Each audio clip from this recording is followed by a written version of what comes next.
छतरपुर तहसीलदार की मानवीय कार्यशैली प्रकाश में आई है। लोगों को हाथ कपा देने वाली सर्दी में उनके द्वारा गर्म कंबलों का वितरण किया गया है।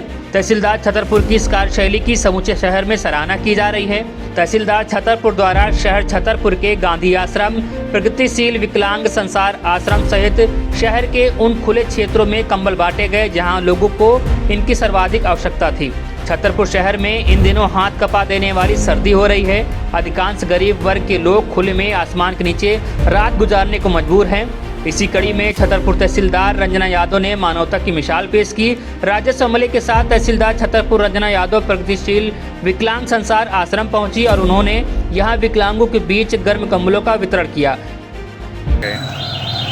आज थोड़ा सा व्यस्तता में से समय निकाल के बहुत दिनों से रुका हुआ कार्य था जो मैं करना चाहती थी, लेकिन कर नहीं पा रही थी कि ठंड कड़ाके की पड़ रही है। तो आज हमने रैन बसेरा और वृद्धाश्रम जो दिव्यांगों का एक प्रगतिशील दिव्यांग आश्रम है चौबे हॉस्पिटल के पास में, और गांधी आश्रम स्थित जो बच्चों का एक हॉस्टल है उसमें भी हमने कंबलों का वितरण किया है, क्योंकि इतनी कड़ाके की ठंड में वृद्धों और बच्चों के लिए ये ठंड काफ़ी मुश्किल भरी होती है।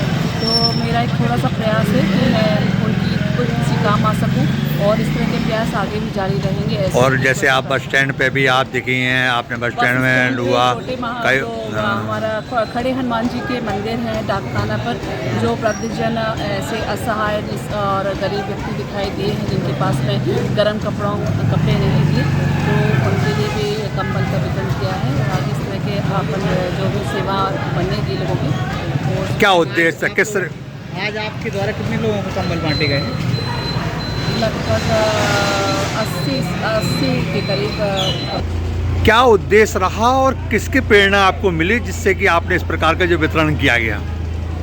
विगत दिनों जबलपुर गई थी जो मेरा गृह नगर है, और मेरे माता का ये प्रेरणा थी कि हमें ठंड में और गर्मी के दिनों में प्याऊ, ठंड के दिनों में हमारे लिए लोगों के लिए गर्म कपड़े और कंबल का वितरण करना चाहिए।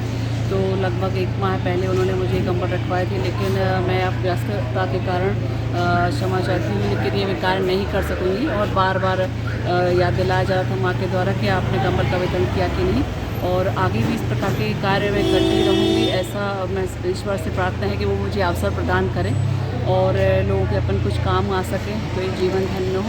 इसलिए अपने आसपास के लोगों को भी इतना ही सुखी करने का प्रयास है, जो अपन ईश्वर का जो हमारी प्रकृति है, जो हमारी दुनिया है, वो सुखी रहे।